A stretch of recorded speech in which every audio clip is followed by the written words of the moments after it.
계시록 1장 5절로 6절. 우리를 사랑하사 그의 피로 우리 죄에서 우리를 해방시키고 그 아버지 하나님을 위하여 우리를 나라와 제사장으로 삼으신 그에게 영광과 능력이 세세토록 있기를 원하노라. 아멘.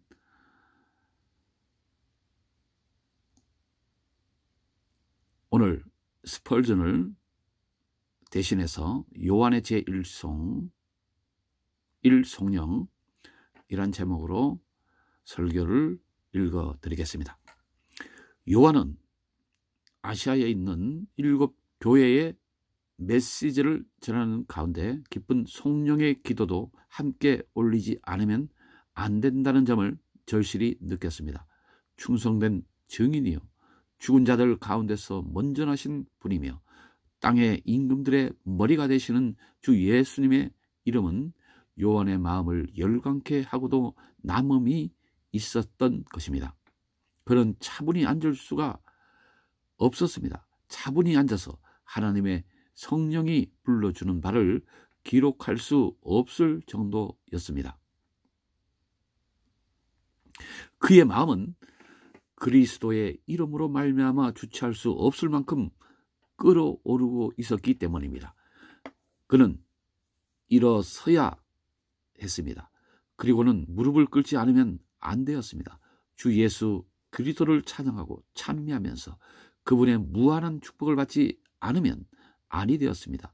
본문은 그런 점에서 바로 예수 그리스도를 향해 끓어오르는 열화 같은 헌신의 충정이 그대로 표출된 것이라고 할 수 있습니다. 한동안은 요한의 심령도 가라앉아 있었을 것입니다. 그러나 위대한 그리스도의 이름을 듣는 순간 그리스도에 대한 그의 사랑의 열정은 거대한 해일처럼 그의 전신을 뒤덮어 버렸을 것이 분명합니다. 다시 한번 본문을 의미해 보면서 요한을 덮쳤던 그 거대한 열정의 해일이 얼마나 강렬한 힘을 내뿜었을 것인지를 상상해 보십시오. 열정의 쓰나미, 우리를 사랑하사 그의 피로 우리 죄에서 우리를 해방하시고 그 아버지 하나님을 위하여 우리를 나라와 제사장으로 삼으신 그에게 영광과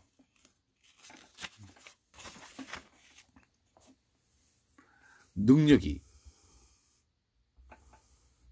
세세토록 있기를 원하노라. 아멘.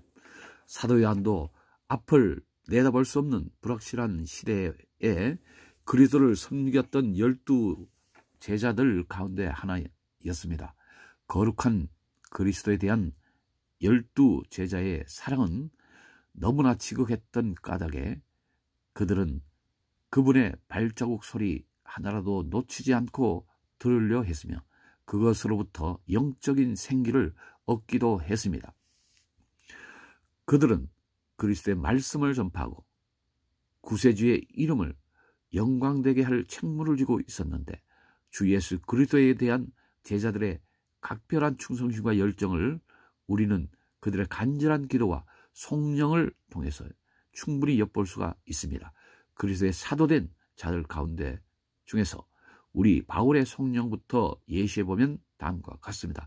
우리 가운데서 역사하시는 능력대로 우리의 온갖 구하는 것이나 생각하는 것이 더 넘치도록 능히 하실 이에게 교회 안에서와 그리스도 예수 안에서 영광이 되도록 영원무궁하기를 원하노라. 아멘. 에베소서 3장 20절로 21절. 만왕의 왕 곧 썩지 아니하고 보이지 아니하고 홀로 하나이신 하나님께 존귀와 영광이 세세토록 있을지어다. 아멘. 다음에는 유다의 경우를 봅시다. 그는 이렇게 기도했습니다. 능히 너희를 보호하사 거침이 없게 하시고 너희로 그 영광 앞에 흠이 없이 즐거움으로 서게 하실 자 곧 우리 구주 홀로 하나이신 하나님께 우리 주 예수 그리스도로 말미암아 영광과 위엄과 권력과 권세가 많고 전부터 이제와 세세에 있을지어다. 아멘. 유다서 24, 25절 사도들의 기도와 성령에는 하나님에 대한 찬미와 숭앙의 염이 넘쳐 흘렀습니다.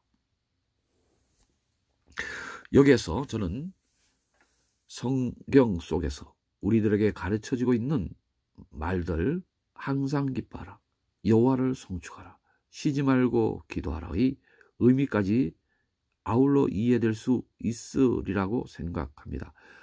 이 말들에는 그리스도에 대한 헌신과 열정이 지속성과 절대성을 띠기가 어렵다는 사실이 전제되어 있습니다.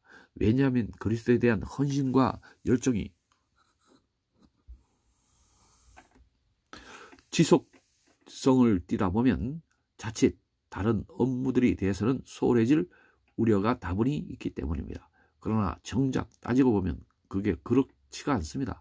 이 문제는 우리들에게 아주 정확한 판단을 해줄 것을 요구하고 있습니다.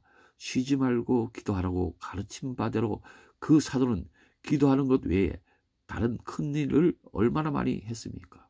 쉬지 말고 기도하라는 말은 말 그대로 우리가 우리의 골방에 틀여 박혀서 매양 기도만 하고 있어야 한다는 뜻이 아닙니다.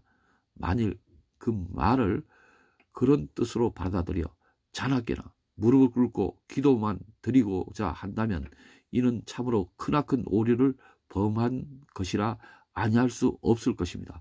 우리에게는 우리가 꼭 해야 할 다른 일도 있습니다. 하나님을 섬김에 있어서 기도하는 일이 아주 중요합니다만 기도하는 일 말고는 우리가 게을리할 수 없는 다른 일들이 적지 않게 있다는 말입니다. 기도하는 일은 우리의 마음가짐과 그 상태가 문제입니다. 하나님께 기도하고 찬송하고자 하는 열의만 갖추고 있으면 언제 어디서든 능히 기도할 수가 있을 것입니다.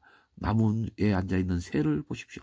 비록 창공을 날고 있지는 않지만 그 새가 어디든지 날아갈 수 있다는 사실을 의심할 사람은 아무도 없습니다.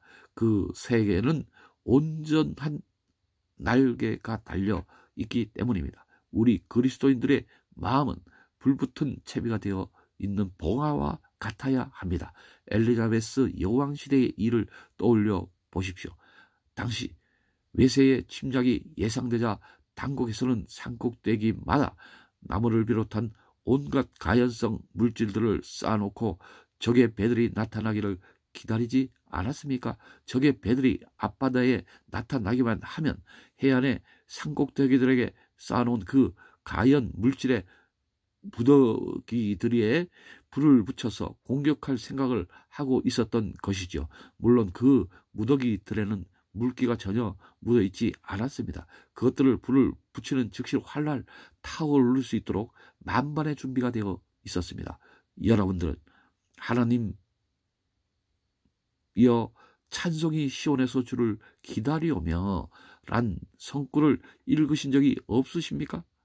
우리 그리스도인들의 마음은 언제나 구속주에 대한 기도와 찬송의 불을 지필 수 있는 준비 자세를 갖추고 있지.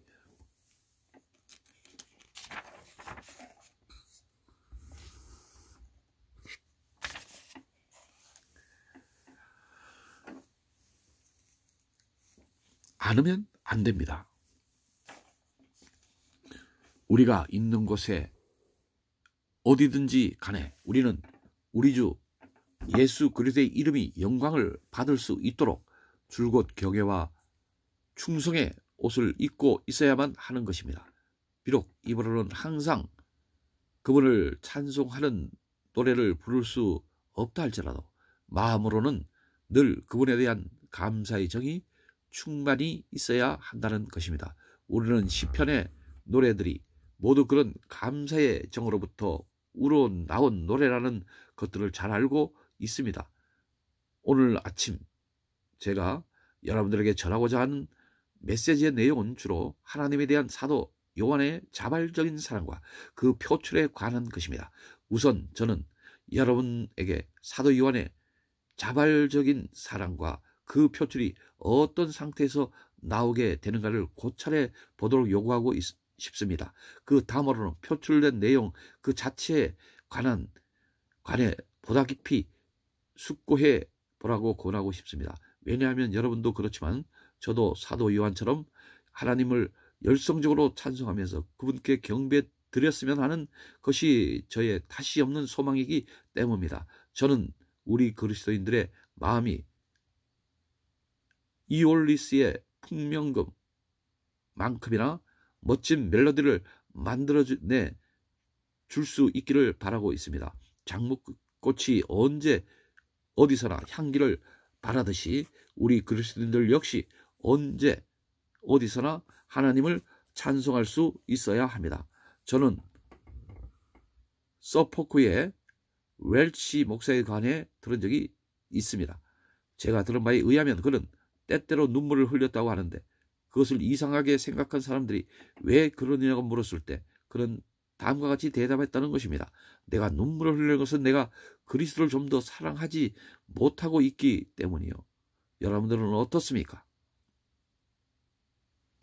우리들 가운데서는 그리스도를 좀 더 열성적으로 찬송하지 못한다는 이유로 눈물을 흘리는 사람들이 없는지요. 그리스도뿐만이 아닙니다. 성령에 대해서도 우리는 꼭 같은 마음가짐을 지니고 있지 않으면 아니 될 것입니다.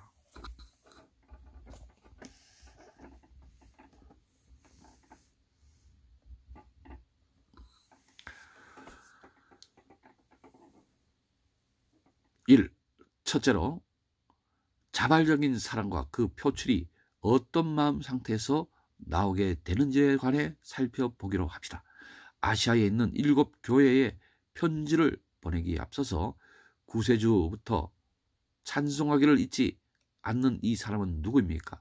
우리는 본문을 통해 그 사람의 성품과 인격을 충분히 짐작할 수가 있습니다. 그는 여기서 자기 자신의 참 모습과 참 마음을 전혀 가식 없이 드러나 보이고 있기 때문입니다. 우리가 사도 요한에 관해 장황하게 이야기한다는 것은 어려운 일이 아닙니다. 성경의 다른 부분을 보면 요한에 관한 자료가 적지 않니 있기 때문입니다. 그러나 저는 오늘 그런 것들을 다 언급할 수가 없습니다. 오늘의 제한된 시간으로는 본문과 직접 관련이 있는 내용밖에 다룰 수 없지 않겠습니까? 따라서 제가 먼저 주목하는 바는 사도 요한이 주님의 인성을 그대로 구현하고 있다는 사실입니다. 그에게 영광과 능력이 세세토록 있기를 원하노라. 사도 요한의 눈앞에는 그리스도의 모습이 분명히 존재하고 있었습니다. 요한은 그리스도께서 보좌 위에 앉아 계시는 것을 실제로 목격한 것입니다. 학자들 중에는 당시의 그리스도가 한낱 가상적인 인물에 불과했다고 주장함으로써 큰 오류를 범하고 있는 사람들이 많이 있습니다. 그들은 그리스도를 단순히 역사적인 인물로만 평가한 나머지 그들의 죽음을 통해 인간을 구원하게 되었다는 그리스도교의 교리를 부인합니다. 그들의 주장에 의하면 예수님은 이미 죽어 없어진 존재이고 지금은 어디에 있는지조차도 알 수 없는 것으로 되어 있습니다. 따라서 줄리어스 카이저나 그 밖에 다른 역사적인 인물들보다 더 비참한 존재였다는 논리는 아무런 설득력이 없다고 말합니다. 뿐만 아닙니다. 그들은 성경의 사건들을 일종의 허구로 돌려버림으로써 그 속에 기술되어 있는 갖가지 기적들이 그저 꾸며진 이야기에 불과하다고 생각합니다. 그러나 그런 주장과 생각은 실로 엄청난 오류가 아닐 수 없습니다. 강조하거니와 예수 그리스도께서 항상 살아계신다는 사실을 개인적으로 체험하는 일은 아주 중요한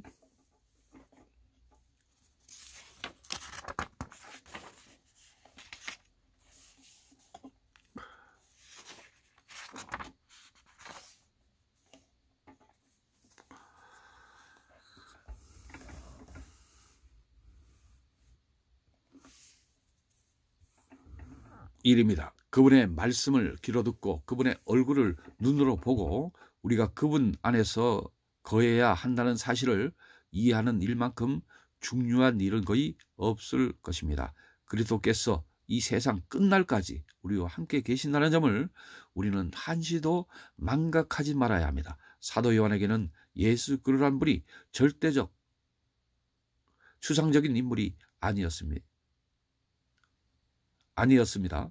추상적인 인물로 여겨졌다면 그가 어찌 그리스도를 그토록 사랑할 수 있었겠습니까? 사랑은 그 어떤 힘으로도 정할 수 없는 커다란 소속력을 지니고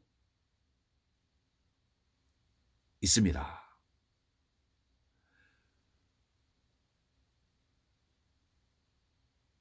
그것에는 소원한 관계에 있던 사람들의 마음을 되돌릴 수 있는 능력도 내재해 있습니다.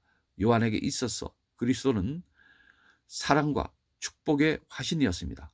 우리를 사랑하시고 우리를 나라와 제사장으로 삼으신 이란 사도 요한의 성령으로부터 여러분들도 필경 그런 확신을 갖게 될 것입니다. 오늘 여기까지 하겠습니다. 자, 하정진 TV에서 이렇게 요한계시록을 읽어드리는 사람으로 이제 계속해서 나갈 텐데, 자, 요즘 세상에 코로나로 말미암아 많은 사람들이 어려운 가운데 있습니다. 그리고 한국 교회를 보더라도 영적 침체와 요한계시록을 또 잘못 품으로 말미암아 이단들의 횡행과 현재를 본인이 목도함으로 말미암아 참으로 유명한 설교가이며 영국의 목회자였던 스펄전의 그 설교집을 제가 하나씩 읽어 드리도록 하겠습니다. 그러면 저와 여러분도 함께 은혜 받는 시간을 갖기를 원합니다. 요한계시록, 이거는 아주 깊은 영적인 이해가 필요한 것이므로 우리가 바르게 푸는 것이 중요하다 하겠습니다. 하정진은 바로 신학교 때의 논문도 사도행전에 나타난 설교의 유형 연구라는 제목으로 설교를 연구를 하기도 했습니다. 강도사를 거쳤고 또한 목사의 자격을 가지고 이제 여러분들에게 해드릴 수 있는 것이 일반 그런 단상이 아니라 저는 유튜브를 통해서 이렇게 좋은 말씀을 전해드리고 있으니 저와 여러분들이 함께 은혜 받는 시간과 믿지 않는 사람들에게 복음 전파를 위해서 부족한 종이 이렇게 시도했다는 사실을 이제 기억하시고, 처음은 비록 부족하지만은 차차 스펄전의 설교 형태로 여러분들에게 증거되겠습니다. 감사합니다. 오늘도 은혜 받는 하루의 삶이 되시기를 바랍니다. 감사합니다.